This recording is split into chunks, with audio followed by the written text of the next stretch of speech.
Hello guys, so tapos na tayo mag-install ng 6 kilowatt na inverter. So ito ang inverter ni Sir, OMR. Then meron tayong Gentai power na 100 Ah. So 51 volts, 100 Ah na battery. So ito yung simple lang yung natin, connection yung sa battery. Then itong kanyang mga breaker. Yan. Then doon siya nakakonect.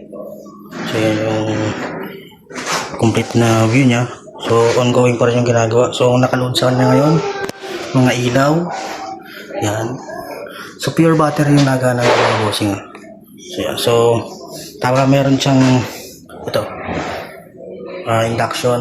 Then merong heater sa CR. Then tatlo na aircon. Then ito yung kanyang heater. So nakaload din siya doon. Kayang-kaya yan. So tour ko na rin sa bahay nito. So ongoing pa rin yung construction nito. Hindi pa tapos. Yan. So sa gusto mag-install, team lang ako, boss. Peace.